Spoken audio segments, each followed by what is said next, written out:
So I don't know why, but this morning while I was at the gym, I just had this idea that I want to try and make an app in a day. Like, it's not going to be a big thing. Well, actually, it's going to be very simple. So the inspiration for this came from seeing on Instagram, fashion guys would convert themselves into PS2 characters. That's essentially what I'm going to build. I'm just going to build a GPT wrapper that converts your image into a PS2 render version of the image. I imagine it'll involve interacting with the OpenAI API. I'll build a simple interface where you just upload your image and then you generate it. I'm going to try and do it in a day.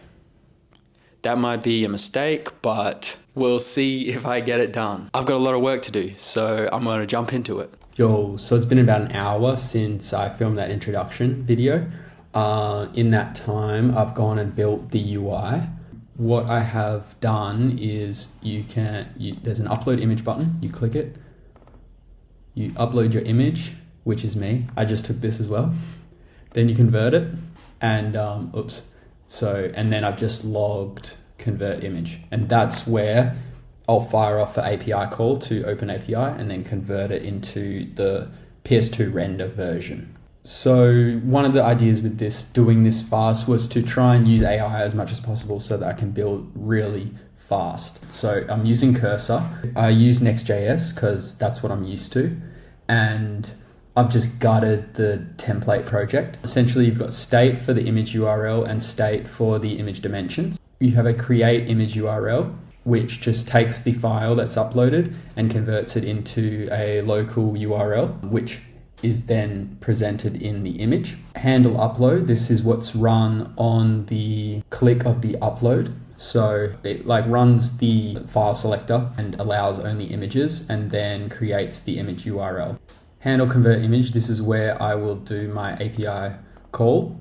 And then here I've just got the layout, which is just the button, that's the main thing really. When there's an image, it runs the convert image. When there's no image, it runs the handle upload image.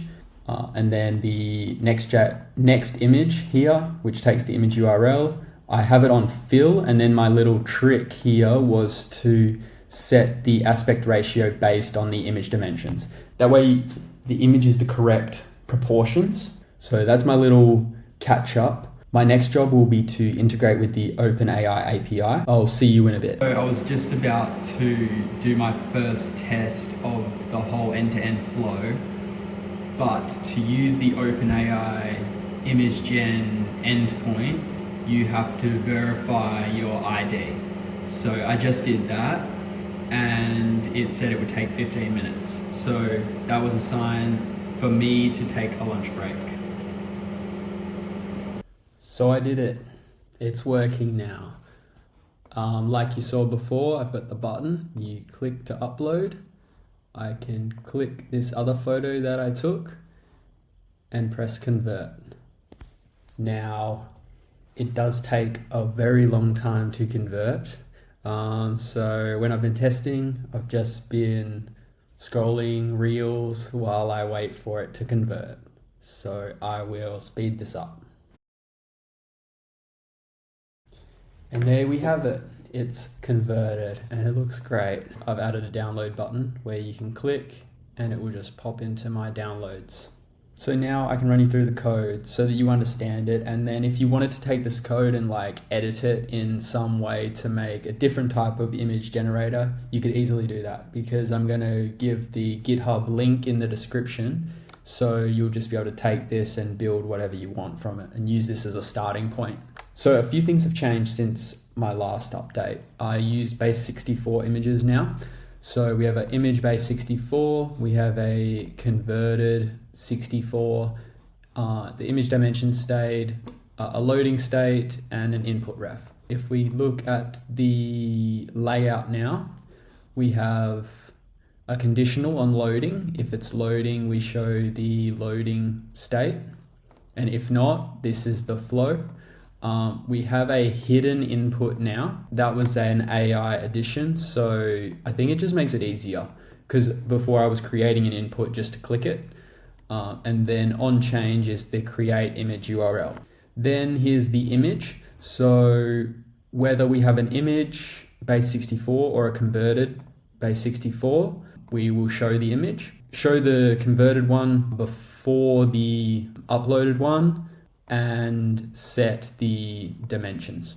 Then we have the button, which just on button click and get button title. On button click, we have, if it's converted, it will be the download process. If it's been uploaded, it'll be the convert process, and otherwise it'll be the upload process. The title kind of reflects the button click. If it's been converted, then the download button appears. If it's been uploaded, the convert button appears, and otherwise the upload appears. Handling the convert. This is the biggest step. We set loading to true, there's a return there, and then we have a fetch, which sends the base 64 image to our endpoint, which I'll go to next. In return, we get the data, and then we set the converted base 64 image and convert it to like a URL string, and set the image dimensions to these, because this is the portrait mode of ChatGPT, what it returns. And then we set loading to false because now it's ready. This is the handle upload image. So this is when you click the button to upload. It pretty much clicks the hidden input field so that we get the file explorer.